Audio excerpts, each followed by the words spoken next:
From Super Bowl 59 Radio Row, Hot Mike with Honey with Row underway. Swifties, they are not happy with the questions that Travis Kelce had to face already here in New Orleans.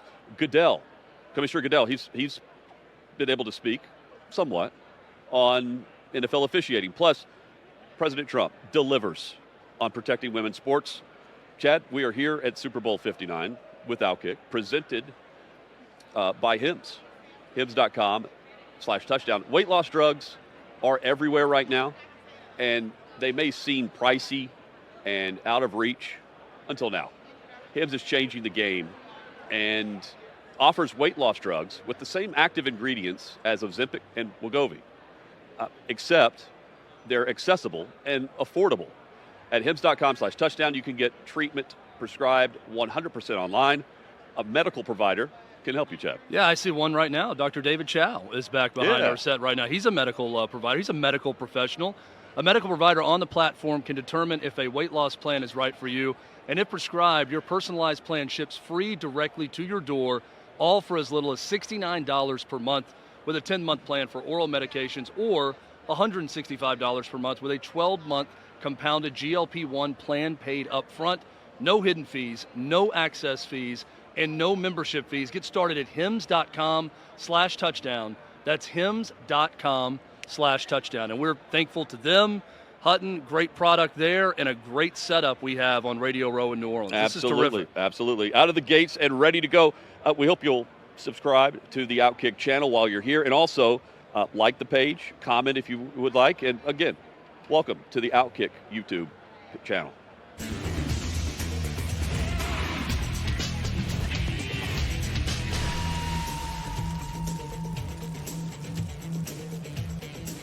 Let's have a day, shall we? Let's do it. Today is the day to be had, Hutton. Yes. We woke up this morning and said, today is a day, and we will have that day. Yes. And that's what we're about to do. You know, it was media day, or opening night, as the NFL is now calling it, for both teams here in New Orleans for the Super Bowl, with Kansas City and with Philadelphia. And as you might expect, there's plenty to discuss. But there's one big topic that, you know, some are having fun with, others are being serious about, and that's NFL officiating. Swifties not having it, based on Travis Kelce's reactions to some questions. Travis, what do you love more, Taylor Swift or phantom 15-yard roughing the passer penalties in the playoffs? That's a good question.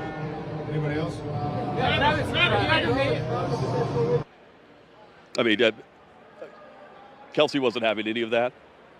Mahomes, though, Chad, actually, I felt he handled it much better.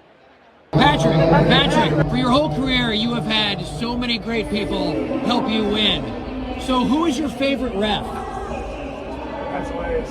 All the refs are great, man. All the refs are great. They do the best they can.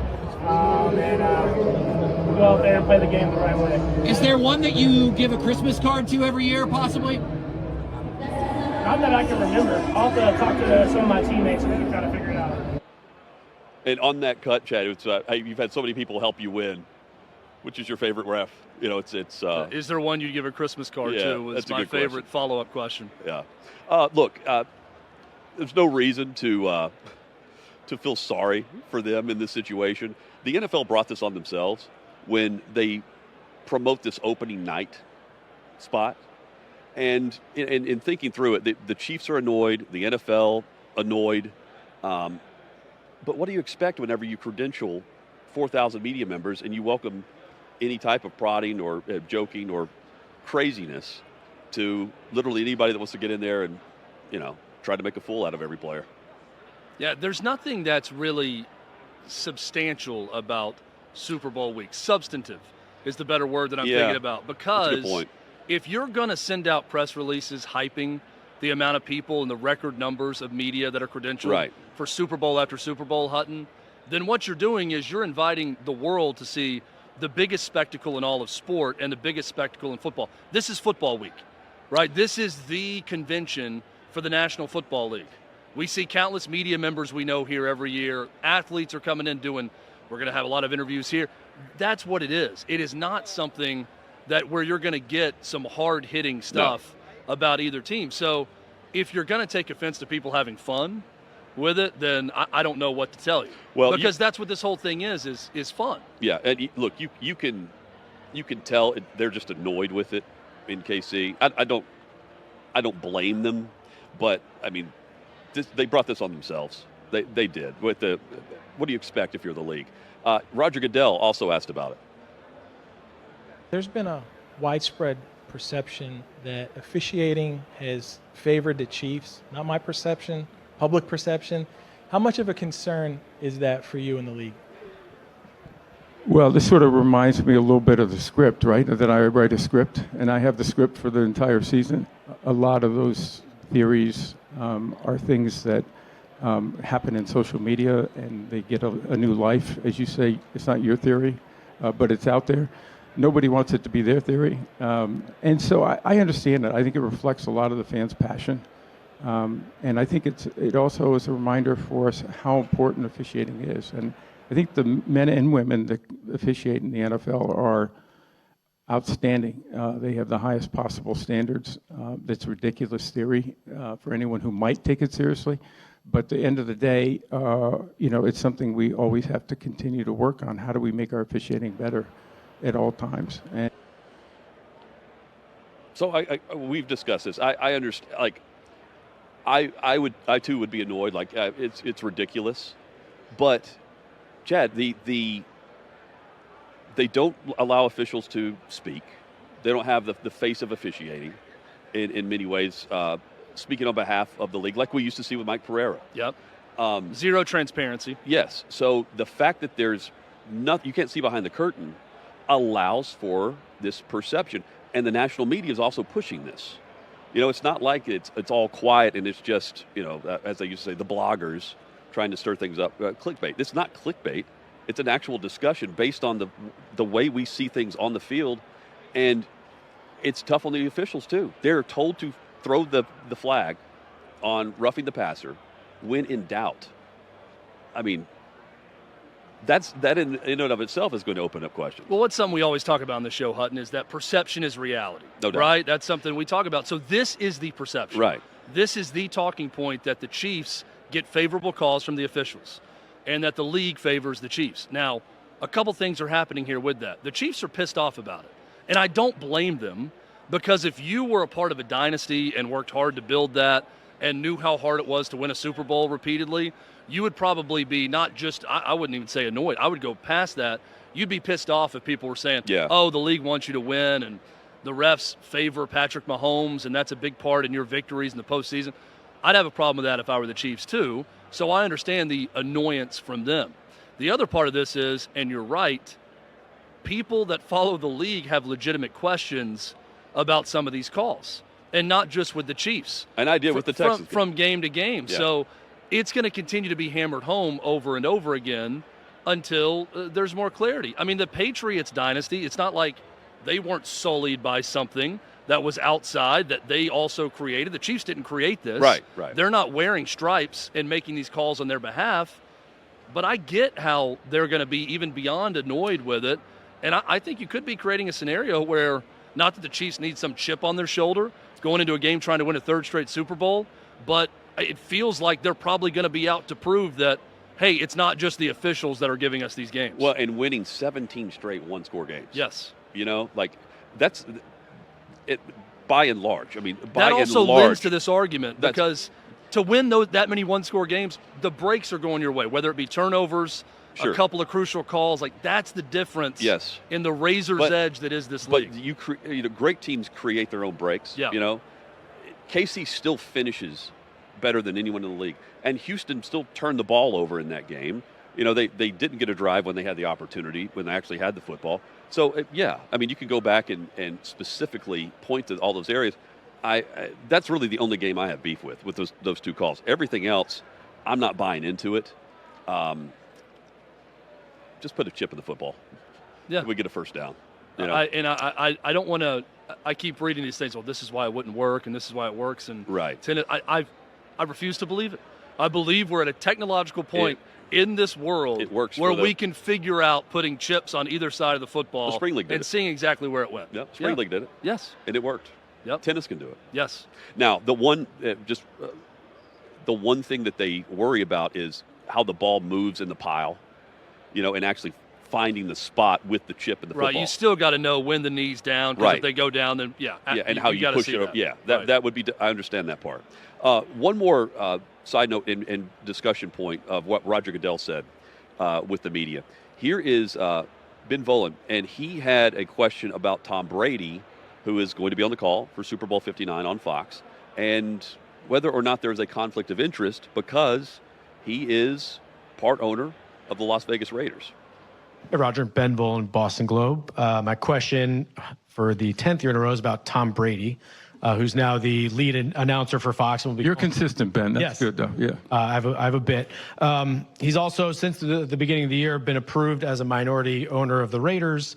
And he's not just an investor. Pete Carroll recently called Brady integrally involved and said this is his opportunity to put his stamp on a franchise.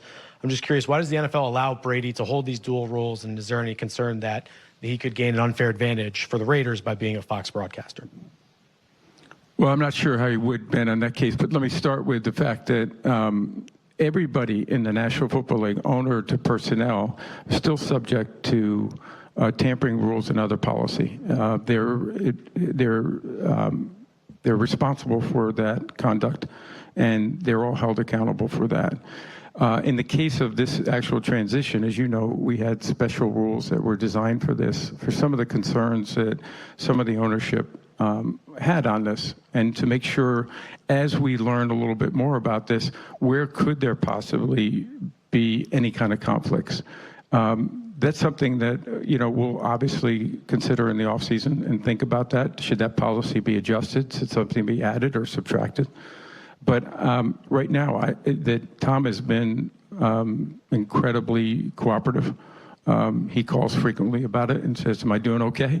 And I think he's serious about making sure that he separates these two and he doesn't put the league or anyone in a position of conflict. The NFL, Roger Goodell, wants Tom Brady in the national spotlight calling these games. This is the same Tom Brady that doesn't like Roger Goodell because he was suspended for Deflategate. He's still irritated by that. And he's calling Goodell saying, hey, is everything going okay? Chad, that's an indication Brady wants to continue doing this. But he couches it because Goodell works for the owners. And he says, well, we may, revisit this and add or subtract to the policy. That's because if the owners don't like this, Brady's not going to be allowed to do it. I do get the sense that Goodell loves the fact that Brady's on the call. Yeah, and my first reaction to hearing that is not only does Brady want to continue calling games, he really wants to continue calling games. Yeah. Because this guy had no love for Roger Goodell based on their history. No. So the fact that he's calling him and saying, hey, Roger, how am I doing? How do you think it went? That tells me Tom Brady's in this thing for the long haul, and he is committed to this contract with Fox where he's going to continue calling games. He loves doing it.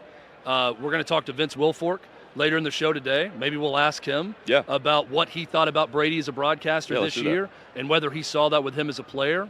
But Hutton, I hear that and I think if he's going to call Roger Goodell and ask how it's going, he really, really wants to continue doing this. He wants to make sure he toes the line but doesn't cross it. And he's gotten better and better as the year's gone on. I agree. And he gets a big opportunity in the Super Bowl. Common sense prevails, Chad. President Trump, he's going to sign an executive order to put a ban on transgender athletes competing in women's sports. Thankfully, common sense prevails. The vast majority of Americans agree with this, but still the headlines would have you believe that, well, it's not fair. It's not the American way. Which headline did you see, Chad? Was this Front Office Sports? This really made me mad. So this is from Front Office Sports, which is an account that I follow and I typically enjoy. Yeah. This is their reporting of President Trump banning men from women's sports, right? President Donald Trump is set to sign an executive order aimed at banning transgender athletes from competing in women's sports in schools. The executive order is part of a campaign Trump and Republicans have mounted to strip the rights of transgender people in multiple areas. This, Hutton, is so disingenuous because what it's leaving out is it's also an executive order that is restoring a lot of rights to female athletes. No doubt. And if you leave out that part, you are completely missing the headline. You're missing the front page story.